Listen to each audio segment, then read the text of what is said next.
Kita cari jalan pencucian jiwa. Kita pernah berzikir Allahu Allah haq, Allahu Allah haq. Kita Allah Allah Allah Allah Allah Allah. Siapa boleh nafikan rentak yang saya baca ni bukan daripada Nasyabandi?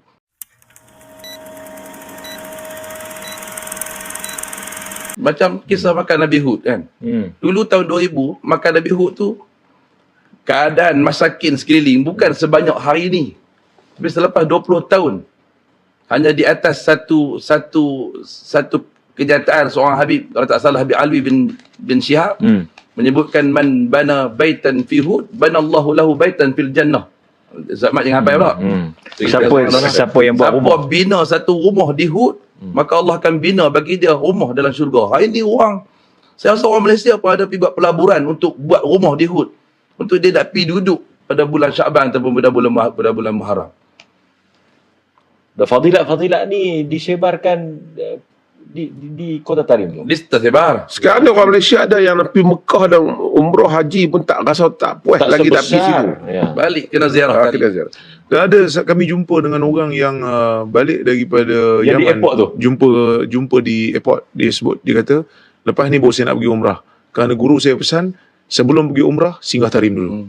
Abang tok guru kita di sini yang sebut macam tu. Dia kata kenapa kena pergi Tarim? Dia kata cuci jiwa dulu.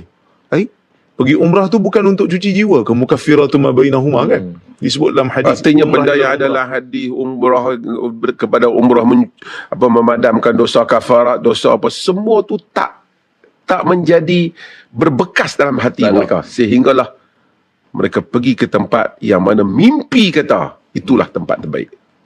Mimpi tu pun bukan mimpi mereka. Mimpi orang yang dakwah dia mimpi. Siapa pun tak boleh nak verify mimpi. Siapa pun tak boleh nak mengesahkan setiap hujah dan juga kenyataan. Siapa yang nampak dan siapa yang mula buat, siapa dan sekian. Setiap tahun akan berlaku perubahan dan perubahan. Sampai hari ni kubur dah jadi yang macam apa kita pun tak tahu kan. Budaya. Dan benda tu sekarang dibawa masuk ke Malaysia kali sikit. Lama-lama kita boleh jadi macam India dengan Pakistan. Kalau kita tak ni.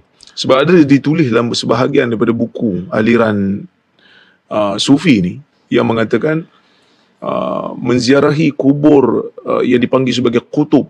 Nak lupa nama dia. Tapi dikatakan, dinukil dalam kitab dia. Dia kata ada syekh daripada Maghrib mengatakan pergi ziarah kubur kutub tersebut, wali kutub tu lah. Dia punya ganjaran seperti melakukan haji berkali-kali. Jadi nak pergi haji buat apa kan? Benda tu idea tu yang Syiah punya idea. Di Karbala. Pergi Karbala 10 kali haji, 100 kali haji, 1000 kali haji. Dia berkembang macam tu pasal dia dah tak perlu dalil, dia hanya perlukan mimpi. Dan dia membesarkan tokoh-tokoh ni dengan buat cerita karamah yang kita mengaji pondok dulu pun, saya pun ada pergi pondok juga. Memanglah ramai anak-anak murid ni dia suka cerita tentang keajaiban Tok Guru ni kan, tak apa. Tapi kadang masa tu taklah melampau sangat. Ni dia jadi macam melampau. Tunjuk ayam hidup. Kan?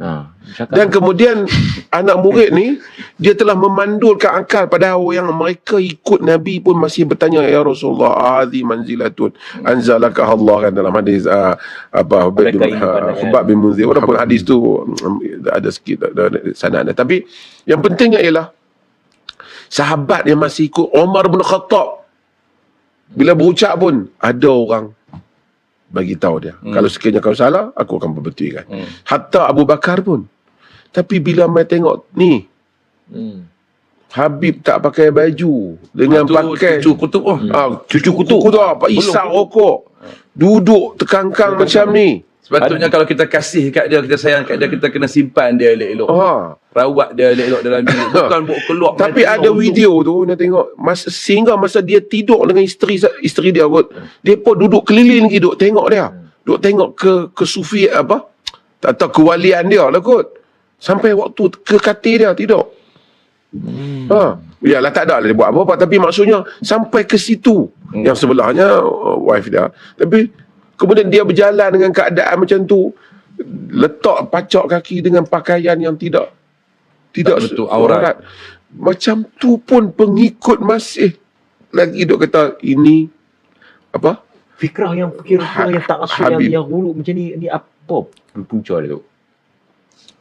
Dah, Kerana tak suka dah manusia ni dia cenderung kepada dia suka jarang manusia jalan syaitan ni kata Syekhul Islam Ibn Taimiyah, dia sama ada terlalu melampau ataupun terlalu longgar. Dia salah satu ifrat dan tafrid. Sebab tu Nabi sendiri duk larang benda ni kan. Duk larang benda ni, la tutruni kama ataratin nasara. Jangan kamu melampau pada aku macam orang melampau Nasara melampau Isa bin Maryam, pada Isa bin Maryam. Nabi larang. Quran sendiri, kenapa Quran sendiri tunjuk cabaran orang apa? Musyrikin kepada Nabi. Wa qalu lan nu'mina laka hatta tafjura lana minal ardi yanbu'a aw takuna laka jannatun min nakhilin wa 'inabin wa tufajjira al-anhara khilalaha tafjira aw tusqita as-samaa'a kama za'amta 'alaina kisafa aw yakunu laka baytun min zukhruf aw tarqa fi as-sama' wa lan nu'mina liruqika hatta tunazzila 'alaina kitaban naqra'u qul subhana rabbi hal kuntu illa basyaran rasula. Kan? Mereka kata kami tak beriman dengan kamu wahai Muhammad. sehingga keluar. Sehingga keluar la nu'mina laka hatta tafjur, keluarkan mata air di Mekah tu.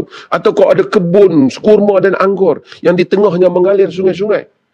Ataupun kau bagi langit berkeping-keping turun kena kepala kami, timpa kepala kami. Cabaran-cabaran. Ataupun kau ada rumah yang dihias dengan perhiasan yang hebat. Ataupun kau naik ke langit, kami tak beriman kau naik langit sehingga kau turun kitab yang kami baca. Apa Nabi jawab? Dia hanya seorang rasul manusia. Maha suci Tuhan aku ni basyarur rasulah, manusia yang Tuhan lantik jadi rasul. Aku tak boleh buat benda ni. Sebab apa? Kalau Nabi boleh buat hari tu, kita susah nak berdakwah dah. Orang nak cabar kita. Tapi bila mari yang generasi yang ni yang dikatakan keturunan Nabi dan selain daripada keturunan Nabi, wali-wali depa ni cukup dahsyat.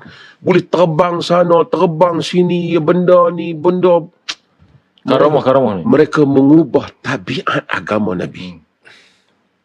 Mereka ubah tabiat agama Nabi. Lain yang Nabi suruh sampai, lain yang dia pun cerita. Sampai kan ada sebahagian daripada wali yang mereka cerita, bila tengok ada satu orang nak meninggal dunia, sian punya pasal, kumpul ramai-ramai, berapa nak bagi umur kat dia? Boleh sedekah umur, boleh sedekah transfer, umur. QR code. QR code. QRP dah ada masa tu. Tapi benda tu dalam Nasyahbandi ada Dr. Zaimi. Naqsyabandi. Ya. Naqsyabandi okey jika mendapati syariat.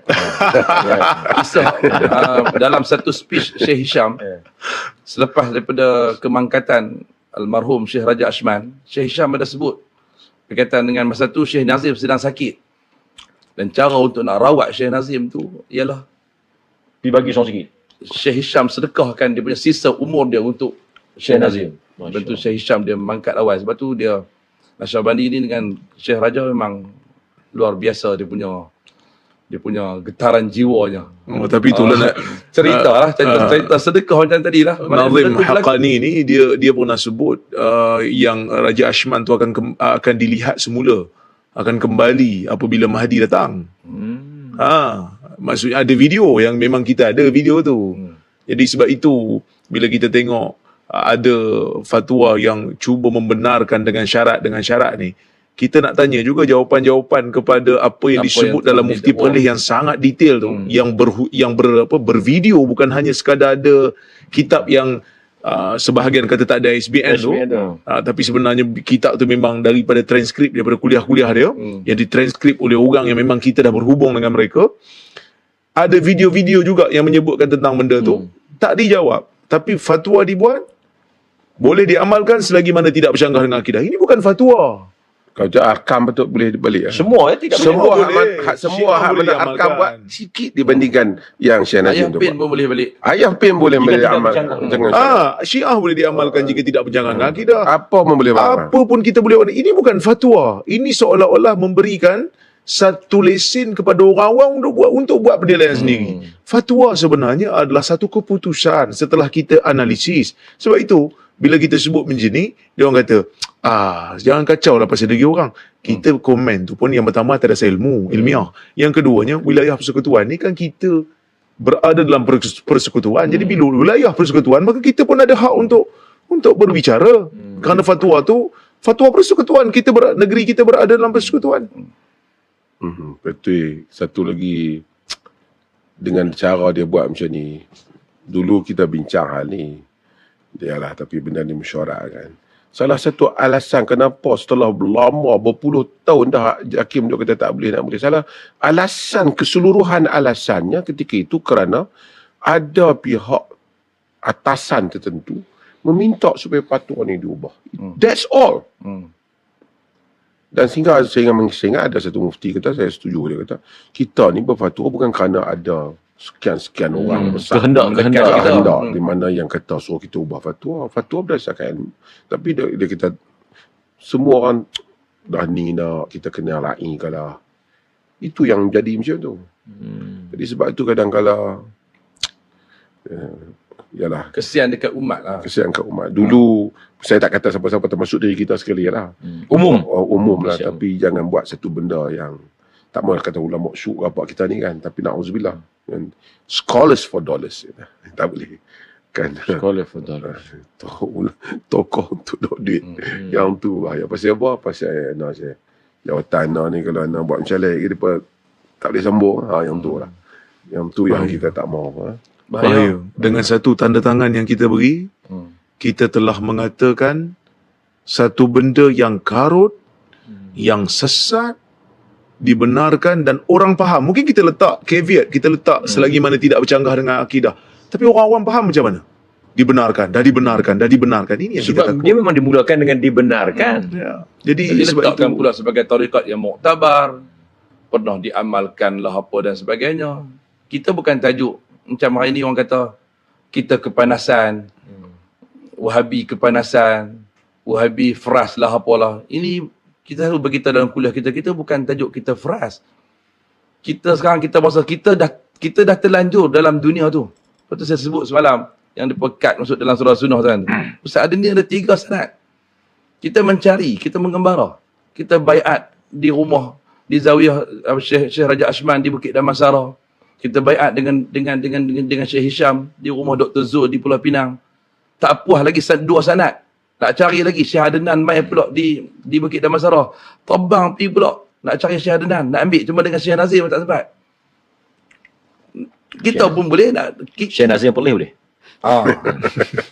kita pernah lalui benda tu. Kita mencari jalan tazkiyatun nafs tu. Kita cari jalan penyucian jiwa. Kita pernah berzikir Allahu Allah haq, Allahu Allah haq. Kita Allah, Allah, Allah, Allah, Allah, Allah. Siapa boleh nafikan rentak yang saya baca ni bukan daripada Nasyabandi?